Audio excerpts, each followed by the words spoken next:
하나님의 은혜와 역사가 오늘 성은의 밤 금요일에 오신 여러분들이 함께 하시기를 예수님의 이름으로 축복합니다.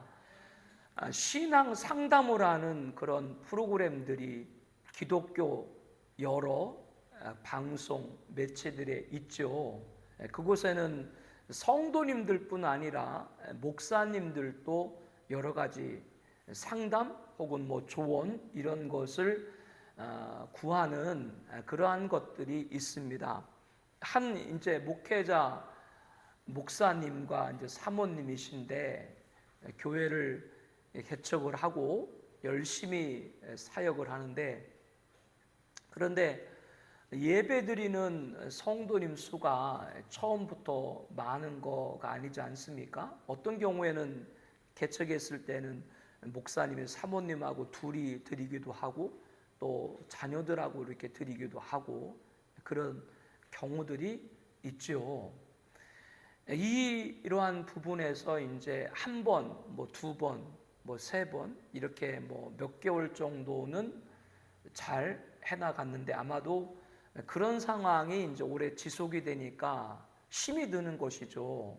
목사님도 설교하는데 앉아 있는 분이 사모님과 자녀들 뿐이고, 또 사모님과 자녀들도 항상 그 목사님 아버지이자 또 남편의 설교를 들어야 되고, 그러다 보니까 이제 서로가 지치고, 그래서 이제 새벽 기도부터 이제 중단을 하게 되는 거죠. 만약에 성도님들이 많지 않으니까. 그러면 수요 예배는 많나요? 그러니까 수요 예배도 많지 않으니까 또 수요 예배도 중단하고. 그러면은 그 교회 개척 형태가 건물을 매매하고 시작하지 않는 한은 임대를 하게 되면 임대료는 성도님이 많건 적건 계속 지불이 돼야 되지 않습니까? 그냥 건물 하나만 갖고 있는 자체가 그로 인해서 지출돼야 될 여러 가지가 많이 있죠. 당연히 그러니까 감당이 안 되니까 이제 여러 일들을 하시게 되고, 그래서 그 일을 해가지고 이제 거기서 벌은 수입으로 예배당 임대라든가 교회 이런 일을 하게 되는 것이죠. 그런데 그렇게 해서 열심히 해서 성도님 수가 많아지면 괜찮은데, 또 성도님 수가 급격하게 또 빨리빨리 많아지는 것도 아니고, 그러니까 여기서 큰 그런 곤란이 생기게 되는 것이죠. 성도님이 오지 않기 때문에 효율적으로 혹은 서로 힘드니까 이 예배는 중단하고 라고 하는 데는 또 그런 아픔이 있는가 하면, 또 한편으로는 예배라고 하는 부분들을 정리를 할 때 예배가 사람들에게도 좀 좋은 환경, 좋은 분위기, 그러니까 숫자적으로도 좀 많이 모이고 찬양할 때도 좀 뜨겁고 이렇게 모든 분위기도 되어야 새로 누가 오더라도 잘 정착을 하겠다, 이러한 생각을 갖고 있는 것이죠. 그래서 거기에 못 미치면 방금 말한 대로 예배를 중단하거나 쉬거나 이런 경우들이 있죠. 그런데 여러분들에게 그런 거 있죠. 여러분들은 힘들어도 새벽 기도를 못 나오셔도 목사님, 사모님은 새벽 기도를 꼭 한다, 해야 된다, 그런 거 있죠? 없어요? 어느 날 새벽 기도 통하지 않다가 어느 날 정말 마음을 먹고 교회에 새벽 기도로 왔는데 목사님하고 사모님이 없네? 그러면 여러분들 마음 어때요? 굉장히 힘이 빠지죠. 그래서 목사님과 사모님, 또 목사님 같은 경우는 예배 인도자지만 목사님도 예배를 드리는, 하나님 앞에 드리는 그러한 존재, 피조물, 하나님 앞에 피조물이거든요. 그래서 예배를 인도한다, 또 설교를 전한다 라고 하는 그런 입장뿐 아니라 목회자도 예배를 드린다, 이러한 입장에 있을 때 수와 관련이 없이 목사님들이 그 자리를 지킬 수가 있는 것이죠. 그리고 여기 계신 분들도 신앙생활하면서 경험한 것이겠습니다만은, 여러 성도님이 있으면 찬송을 조금씩만 불러도 얼마나 그 소리가 커요. 예배당을 다 그냥 가득 예배당을 찰 정도로 그 소리도 크잖아요.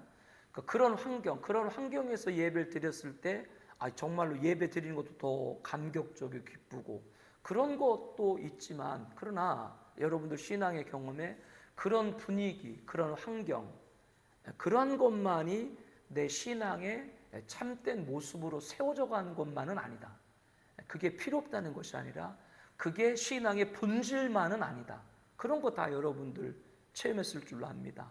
한 영혼, 한 사람을 놓고도 정말로 전력을 다해서 사자오를 토하듯 하나님 말씀을 증거하고, 한 영혼이 왔어도 눈물로 기도하고, 이런 것이 정말 필요하다. 오히려 그러한 것들이 더 필요하다. 이렇게 아마 느꼈던 분들도 있을 겁니다. 그렇기 때문에 내가 보기에 숫자가 얼마 안 되니까 여기에 찾아온 분들이 그 숫자가 얼마 안 되는 걸 보고 약하게 보인다, 그렇게 생각할 수 있는데 그렇지 않다는 것이죠. 숫자가 얼마 되지 않더라도 정말로 하나님을 향한 중심이 뜨겁고 한 영혼을 향한 그런 열정적인 사랑이 가득하다면 약해 보이는 것이 아니라 가득하게 보일 줄로 믿습니다. 영적인 일이죠. 오늘 본문의 요지는 그겁니다. 그러니까 환난과 고난인데, 환난과 고난을 보여줄 때 또 나를 따라서 환난과 고난을 받으라고 할 때 그것이 듣는 사람들에게 얼마나 인간적으로 생각할 때는 부담이고, 그게 큰 어떻게 보면 거부까지 올 수도 있잖아요. 고난, 환난이라고 하는 것이 얼마나 그것이 큰 그 사람에게 부담이에요. 신앙생활하는데 누가 고난 받으려고 신앙생활하는 사람들 많지 않죠. 그런데 오늘 본문의 말씀을 쭉 보게 되면 그렇게 말하거든요. 그리스도의 고난, 그러나 그 고난이 깊은 곳에 주님의 위로함도 크다. 이게 오늘 말씀이거든요. 이게 오늘 본문이거든요. 그러니까 방금 앞에 제가 설명드렸던, 또 예화를 드렸던 그런 부분들, 몇 명 안 되니까 약하게 보이겠지, 우리가 고생하는 걸로 보이겠지. 근데 여러분들이 이재훈 목사 봐도 절대로 고생한 것처럼 안 보이죠? 안 그래요?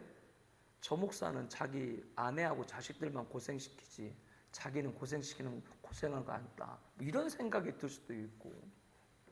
그런데 그거는 좋은 점도 있고 또 부정적인 면도 있을 수 있는데, 힘들어, 어려워, 힘들고 어려운 모습을 그대로 보인다고 해가지고 성도님들이 그거 보고 우리 목사님 약하다, 우리 목사님 너무 어렵다, 그렇게만 보는 것이 아니라고 하는 것이죠. 오히려 묵묵히 그 고난 가운데도 어려운 가운데도 주님의 길을 가는 모습을 보고 거기에서 또 성령의 감화 감동이 있을 줄로 믿습니다. 오늘 말씀은 이렇게 정리하세요. 있는 모습 그대로, 여러분이 있는 자리 그대로, 있는 모습 그대로 항상 주님을 향해 나가는 여러분 되길 바랍니다. 고난의 시간이라도. 그런데 그때 뭐가 더 크다고요? 주님의 위로하심이 크다. 위로라고 하는 건 항상 우리들에게 있어야 되는 것인데, 위로 받기 위해서 고난받으라 그런 말이 아니라 위로는 항상 우리에게 있는 것인데, 고난이 깊어갈수록 주님이 나와 함께하는 손길도 더욱 깊어진다. 그래서 바울 같은 경우 이렇게 표현하죠. 그리스도의 고난이 우리에게 넘친 것 같이 우리가 받은 위로도 그리스도를 하면 넘친다. 나한테 고난이 너무나 힘들다, 위로가 넘친다. 그런데 여기 말씀 가운데 보면은 8절에 그런 말이 있죠. 아시아에서 당한 환난을 너희가 모르기를 원하지 아니하노니. 이 말씀은 지금 고린도는 그리스, 지금의 그리스 지역에 있는데, 앞에 서아시아 그리고 고린도 위에 쪽에서도 많이 복음을 증거하면서 당했던, 몇 가지만 말씀을 드리면, 바울이 루스드라에서 복음을 증거하다가 유대인들의 돌에 맞아가지고 거의 죽은 것처럼 돼가지고 사람들이 이 바울의 실신을 한 거죠. 돌에 맞아가지고 그 바울을 갖다가 그냥 그 성 밖에 버려버리는 그런 일도 있었고요. 빌립보에서는 귀신 들린 여종, 오히려 귀신 들린 여종을 갖다가 고쳐줬어요. 고쳐줬는데 그 귀신 들린 여종의 주인이 고소를 해가지고 오히려 매를 맞고, 그래서 투옥을 당하고, 왜? 그 귀신 들린 여종 때문에 점쳐가지고 밥 먹고 살다가 주인이 그거를 바울이 고쳐주니까 자기 수입이 끊기게 되니까 오히려 바울을 매질을 하고 투옥을 당하고요. 특별히 에베소 같은 경우에는 데메드리오라고 그 은장색, 그러니까 성전, 죄송합니다. 성전이나 우상의 신전에 아데미 신전, 그러니까 우상의 용품을 만들어서 장사하는 사람인데 이 바울의 올무로 에베소가 전도가 돼가지고 에베소 사람들이 탁 우상을 버려버리니까 우상 만들어서 밥벌이하던 사람 밥벌이 끊어지니까 이 바울을 그 폭도 난동을 일으켜가지고 바울의 소망이 끊어질 정도로. 그래서 8절 후반에 보니까 얼마나 자기가 지난 시간에 고단, 복음을 전하면서 고난을 받았던지 8절 후반에 뭐라 그래요? 내가 너무나 심한 고난을 당해서 살 소망까지 끊어졌다. 이렇게까지 얘기하고 있습니다. 그리고 9절에 이렇게 고난받아가지고 자기가 살 소망까지 끊어졌는데 9절에 뭐라 그래요? 우리 자신의 사형 선고. 그러면서 복음을 전하는 우리들은 무슨 존재와 같다? 우리들은 어느 날 죽을지 모르는 사형 선고받은 사형서와 같다. 그렇게 복음을 증거하면서 받는 고난이 그에게 이런 위기들이 항상 도사리고 있었기 때문에 사형 선고를 받은 것과 같다. 이런 식으로 그 자기가 받은 그 고난을 얘기를 하고 있죠. 그러나 6절에 이렇게 말하죠. 우리가 환난당하는 것도, 그러나 우리가 환난당하는 것은 그를 통해 가지고 너희가 뭐요? 위로와 구원을 받게 되는 것이다. 이렇게 말합니다. 우리의 환난이 환난으로 끝나는 것이 아니라 하나님의 위로, 그리고 우리의 환난이 너에게는 구원으로 임하는 것이다. 그러니까 피해 대가가 없는 구원은 없다라고 하는 걸 알게 하는 것이죠. 그리고 우리가 구호를 받는 것도, 우리가 그 고난 중에 위로받는 것도 결국에는 이 편지를 수신하는 고린도 교회인들 그리고 성도님들, 우리가 위로를 받는 것도 바로 우리를 통해서 너희들도 위로를 받는 것이다. 그러면서 자신 있게 말하죠. 자신 있게 우리가 받은 것 같이 그 고난을 너희도 받을 것이고 우리가 그 고난 중에 견딘 것처럼 너희도 견뎌야 된다. 이렇게 지금 도전을 주고 있습니다. 주님의 길에 가는 사람들이 연약하다. 일부러 강하게 볼 필요는 없어요. 일부러 왜 목사도 힘들면 힘든다라고 말할 수 있죠. 뭐 그렇게 말하는 것이 자주 돼서는 안 되겠지만 또 말하지 않아도 성도님 봤을 때 지금 힘들구나 뭐 그렇게 보여줄 수 있겠죠. 그러나 그 보여지는 힘듦이 결코 그것을 보는 분들에게 힘듦이 아니라 그 속에서도 주님을 찾아가는 그 모습 속에서 오히려 보는 사람들에게 위로와 소망을 갖게 될 줄 믿습니다. 여러분들도 마찬가지죠. 여러분들이 가장 가까운 사람들부터 왜 이 밤까지 꼭 나와서 기도해야 되는가?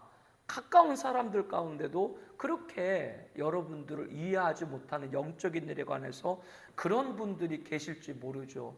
그러나 여러분들이 지금은 이해하지 못하는 그분들이 여러분의 그 모습을 통해서 주님을 향해 나가는 그런 모습을 통해서 그 이해하지 못하는 사람들도 본받게 될 줄로 믿습니다. 그러니까 그런 믿음으로 끝까지 나가야 된다. 10절에 참 멋있는 말을 하고 있는데 방금 전에 그렇기 때문에 바울은 자신이 나가는 그 길을 전도자를 사형 선고받은, 왜 언제 자기가 그 위기와 그래서 이렇게 표현했잖아요. 그런데 이렇게 말하죠. 9절 후반에 우리는 그렇게 사형 선고 받았지만 왜 우리가 사형 선고 받으면서도 주님의 일을 구하느냐 이렇게 말하고 있죠. 우리는 사형 선고를 받았기 때문에, 그렇기 때문에 우리는 자기를 의지할 수 없어. 오직 죽은 자를 다시 살리시는 하나님만 의지하게 하심이라. 내가 사형 선고가 나 죽었어? 아니야. 하나님은 나를 전도를 위해서 다시 살리실 거야. 방금 아까 데메드리오 또 루스드라, 빌립보, 에베소 얘기했는데 막 거기 바울이 실승해서 사람이 넘어간 적이, 버려진 적이 한두 번이 아닐 정도로, 근데 하나님이 다시 살리셨다 이렇게 말씀합니다. 그러면서 살리신 거 10절에 보면 큰 사망, 그런 고난을 큰 사망 이렇게 표현하고 있죠. 여기 보면은 참 그 표현이 멋있어요. 10절에 보니까 큰 사망, 그런 위기에서도 하나님만 의지했을 때 하나님 우리를 건지셨다고 하는 것 시제가 언제예요? 과거. 그리고 건지실 것이며, 건지실 건 시제가 언제요? 지금. 그리고 건지시기를 시제가 언제? 미래. 과거나 현재나 미래나 내가 사망 선고 받았어도 하나님 다시 살릴 거야. 이렇게 그 고난 가운데도 나갔던 바울의 모습을 지금 고린도 교인들에게 던져주고 있는 것이죠. 건지셨고 건지실 것이며 건지시기를. 오늘 말씀의 제하이기도 합니다. 우리에게도 이런 믿음과 이런 확신이 있을 줄로 믿습니다. 여러분에게 그런 믿음이 있다면 이건 너무나 축복인 것이고요. 사랑하는 성도 여러분들, 그렇기 때문에 절대로 여러분들이 고난 가운데 환난 가운데도 외롭다 하지 않길 바랍니다. 주님의 위로하심은 더 깊게 여러분과 함께 있을 것이다. 유튜브에 보게 되면은 하도 유튜브에는 다양한 그런 동영상들이 많이 올라와 있지 않습니까?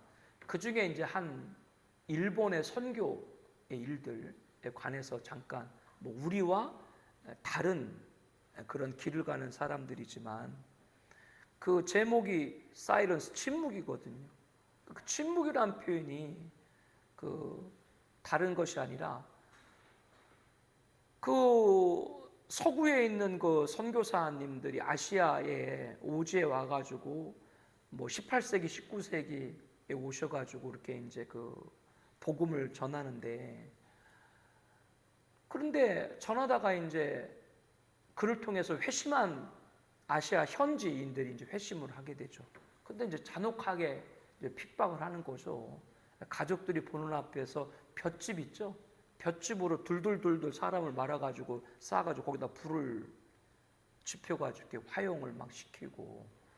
그런데 이제 더 고통스럽게 하는 건 그 선교사님들 보는 앞에서 그런 걸 보여주고, 네가 지금 배교하지 않으면, 네가 믿는 신을 버리지 않으면 여기 너를 따랐던 사람들을 다 처형하겠다, 이런 식으로 이제 해서 얼마나 기도를 했겠어요. 얼마나 기도를 했겠어요. 그런데 침묵인 거죠. 침묵. 아무 응답이 없는 거죠. 그때 누가 찾아옵니다. 그 사람이 누구냐면 선배 선교사야. 선배 선교사인데 그 선배 선교사는 나도 너와 똑같이 지금 일을 당했다. 그냥 배교를 하고 저 사람들을 살려라. 하나님은 여전히 침묵한다. 그냥 살려라. 그래서 거기에 넘어가 가지고 배교를 하고 선교사가, 그리고 나중에는 그 나라의 다른 선교사들, 그 선교사들을 색출하는 일을 해. 침묵. 그분은 고난 중에 하나님의 위로하심을 못 본 거지. 그러니까 고난 중에 나는 외롭다 아니죠. 주님은 여전히 우리와 함께 하시고 그 위로의 손길로 우리를 붙잡고 계실 줄로 믿습니다. 뭐라고 말씀을 하고 있다고요? 건지셨고 건지실 것이며 건지시기를. 바울이 죽음의 위기, 또 죽음과 같은 그런 고난, 그런 매질, 돌맞음, 그러한 것들을 몇 가지 여러분들에게 말씀을 드렸습니다만, 그러면 그때 그 순간마다 다 하나님이 나타나셔가지고 금방 그를 일으키고 그렇겠어요? 어떨 때는 막 버려져가지고 제자들이 몰래 와가지고 의식 없는 바울을 건져. 그때 그게 그러면 하나님이 직접 역사에서 살리신 겁니까? 완전 사람이 그대로 있었으면 죽을 수 있는 그런 위기에 제자들이 간신히 바울을 데리고 오고, 이런 일들. 왜 바울에게도 침묵이 없었겠어요? 왜 하나님이 보이지 않는 것 같은 그런 일이 왜 없겠어요? 그러나 바울은 뭐가 있다고요? 건지셨고 건지실 것이고 건지시기를 나는 믿는다. 그 하나님을 여전히 붙든 거죠. 왜? 이 하나님을 붙드는 그 믿음이 있었기 때문에 그것이 바로 위로함이 된 줄로 믿습니다. 건지셨고 건지실 것이며 건지시기를. 그게 위로함이 된 것이죠. 여러분들에게도 왜 하나님은 나에게 응답하지 않으시는가 라고 하는 그러한 고민, 그러한 갈등, 그런 의문들이 있을지 모르겠습니다. 그것이 어쩌면 왜 하나님은 응답하지 않으실까, 이것이 여러분들에게는 어쩌면 고난으로 받아들이고 그 속에서 주님의 위로하심을 만나는 여러분들에게 축복합니다. 그래서 우리들은 사형 선고를 받은 존재다. 그러나 하나님 반드시 나를 살리실 것이다. 그 믿음이죠. 주님이 함께한다는 그 믿음. 이것을 가지고 나아가서 승리하는 우리 모든 공동체 가족 되시기를 예수님의 이름으로 축복합니다.